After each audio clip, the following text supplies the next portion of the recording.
form a more perfect union. Taxes on us.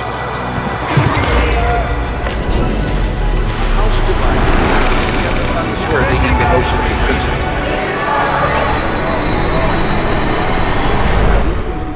To each other, our lives, our fortune, and our sacred honor. Those who would give up essential liberty to purchase a little temporary safety deserve neither liberty nor safety. There's something about Benjamin Franklin that embodies the soul of America. He's a window into the American mind. It's not a stretch to call him a lawgiver, in the ancient sense, of one who helps to shape the character of a people and their habits.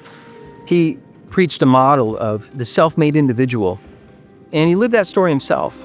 His life from his birth in 1706 to his death in 1790 spanned the formation of the American nation as we know it.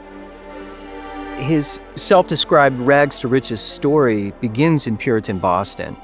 At the age of 12, he's indentured as a servant to his brother James, who's printer of the New England Courant, a radical paper for the time. He anonymously penned the Silence Do-Good essays. He would slip them under the door of the print shop. And those essays demonstrated his genius and keen insight into different character types. He was impious and funny. In one letter, Silence describes losing her father, who comes above deck to praise God for his safe travel across the Atlantic Ocean, and he's suddenly washed overboard by a huge wave. Franklin was stubborn and even a troublemaker. He liked to argue, to embarrass others in disputes, and especially over religion and politics, and he mocked the Puritan establishment. But Ben's genius cost him, both with the authorities and his brother, who placed Ben in charge of the paper when he was jailed for his politics. James was abusive and often beat his younger brother. And Franklin ran away, breaking the terms. As he puts it in the autobiography, he found himself in New York, nearly 300 miles from home, a boy of 17, but without the least recommendation or knowledge of any person in the place, and with very little money in his pocket. And so, hungry and exhausted, he traveled to Philadelphia.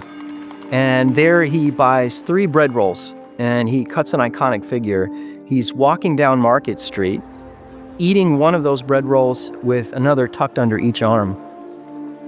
As an 18-year-old, he embarked on a trip to London to acquire printing materials. But he found himself betrayed, without credit, and stranded. And while he learned much in London, Franklin was unsettled with the elements of his life. He records them as errata in his autobiography. He asked how he could be truly happy and achieve the greatest perfection possible. At the age of 20, he wrote a plan of conduct on his voyage home to guide his future behavior, with the goal of becoming, as he says, both good and great, both happy and esteemed in society. Calls it the favor of God and man.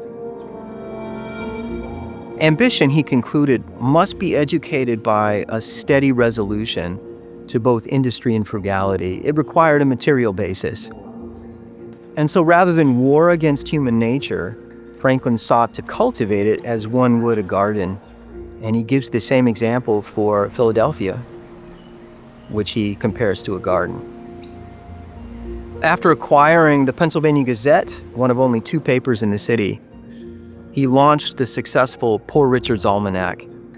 He included famous sayings to educate his readers, such as, "Early to bed, early to rise makes a man healthy, wealthy, and wise." To succeed in this new world, different virtues would be needed. And Franklin constructed a list of ancient Christian and commercial virtues. He combined them, and then he also added a method to achieve them. But importantly, he couldn't do it all alone. Humans, he wrote, were social creatures, both naturally selfish as well as benevolent. And the self-interested desires for profit and praise could be channeled into public projects that benefited everyone. He helped to found the Junto, a group of young citizens who met to discuss philosophy, morals, and public improvement. They would present papers before everyone at their meetings. Thus, Franklin embodies another American ideal of civic associations, which forms the foundation of self-government and Republican habits. He helped to initiate a vibrant civil society, a subscription library, a fire brigade, a fire insurance company, the academy, a hospital, and a militia. He also embodies the American love affair with science. When he achieved leisure and retired early, Franklin turned to the study of the natural world, including what he called electrical fluid, famous kite experiment with lightning. His experiments introduced terms like battery and positive and negative charges that we use today. But Franklin always insisted that questions of truth be connected with the human good. For example, knowledge of airflow to create a superior stove, the Franklin stove for heating homes. Knowledge of electricity to create lightning rods to prevent fires and death. Knowledge of the Gulf Stream to expedite travel across the Atlantic. His ideas about government included all the elements of the future American Republic.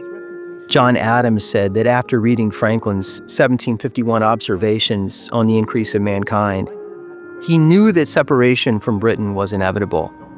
James Madison said that Franklin's 1754 letters to William Shirley comprised the, quote, germ of American federalism. Franklin is including essays describing the separation of powers, the lawmaking authority, delegation doctrine. In 1747, during King George's War, Franklin was in his 40s at the time. He applied his views of social contract to found the association. It was an extra-legal militia to defend Pennsylvania from French pirates and hostile Indian tribes. Franklin was a soldier. We often don't think of him that way. In 1751, Franklin was elected to the Assembly. He sat on all of its standing committees. He drafted bills and responses to the governor during the tumultuous French and Indian War. And recognized for his genius, he became the leader of the Popular Party that disputed with the Pennsylvania proprietors over the rights of the legislature. He insisted on equality, that the laws must be for the good of the whole, as the foundation for justice was the good of the whole as opposed to the interests of a few. Under a new militia bill, Franklin was elected a colonel by the soldiers themselves, and he led an expedition to build forts on the frontier. In 1757, Franklin was sent by the Assembly to England. There he's involved in the attempt to repeal the proprietary charter and to replace it with the royal charter. He thought he was entering the last act of his life, 1756, and he had reason to be ambitious. He had been made the Deputy Postmaster General of British North America, and he aspired to be governor over a new colony in Ohio. But his mission to make Pennsylvania a royal colony faded in relief to growing quarrels over taxation with Parliament. And Franklin wrote volumes of articles to defend the colonial rights to consent to tax measures. And so from 1768 to 1770, he was appointed agent for Georgia, New Jersey, and Massachusetts. He would always be an outsider in the British aristocratic society. And it all came to a head in 1773. Having secretly obtained letters from Governor Thomas Hutchinson of Massachusetts, he wanted to blame the Imperial disputes on Hutchinson. Franklin sent them to leaders in the Massachusetts Assembly, but when the letters created a scandal, he had to admit that he had sent them. And so in the cockpit, where Henry VIII had watched cockfights, Franklin was mocked for a solid hour by Solicitor General Alexander Wedderburn. Very witty, and he did this in front of all of the British lords. And so Franklin stood there, stone-faced, silent, refusing to respond. And so Franklin's career in Britain was over. He lost his position as postmaster, and he returned to Pennsylvania in 1775. But he displayed another American characteristic. He reinvented himself. Removing himself from public business for about a month, he met with those with whom he had been closest. Joseph Galloway in the Pennsylvania Assembly, and his own son William, who was governor of New Jersey. And the three stayed up late drinking, and Franklin then openly announced he was for independence. Neither agreed, and it would be the end of their relationships. As a Tory, William encouraged acts of terror against patriot towns, and Benjamin refused to intervene to release him from prison, his own son. Now Franklin took every opportunity he could to further the break between the two nations. He reorganized the postal system, this is all the age of 70, and served on committees that oversaw petitions to the king, the manufacture of saltpeter for gunpowder, the printing of paper currency, colonial arms and defenses, Indian affairs, foreign affairs. Franklin drafted the Articles of Confederation. He was also re-elected to the Pennsylvania Assembly. He was president of its Constitutional Convention, probably the most radical of all the new state constitutions, the 1776 Constitution that had unicameral legislature. His eyes were so tired he could hardly write at night, and eventually he resigned from several of those committees. But in February 1776, he traveled on a failed frozen mission to entice Canada to revolt with the colonies. He assumed he would die on the journey. It was Franklin's international reputation as a natural philosopher that proved most useful for American diplomacy. He gained access to leading men in foreign nations, Spain, Holland, France, to secretly fund the war. In June 1776, his French friend Jacques Barbeau de Bourg secured a shipment of arms. The United States was caught between a rock and a hard place. It must declare independence to receive aid from France, but it must receive aid to declare independence. And Franklin was on the committee that drafted the Declaration of Independence. Franklin made some key changes to Jefferson's draft. He changed the words sacred and inviolable. We hold these truths to be self-evident, Franklin added. He changed Jefferson's words, reduce them to arbitrary power, to reduce them under absolute despotism. And in his final key role, he accepted the mission to France. Franklin returned home in 1785. His last years were in public service, as much as he wanted to retire.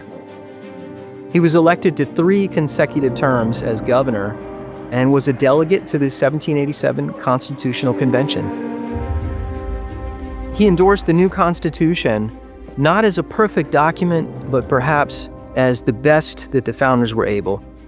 And finally, he made a motion, which was not passed, for the clergy of the city of Philadelphia to lead the remaining sessions in prayer, lest the founders become, he says, like the builders of Babel.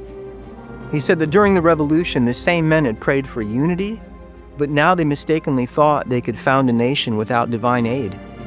And it was a comment on the necessity of a pre-political faith and loyalty, a common belief that binds a people together and transcends their partisan interests.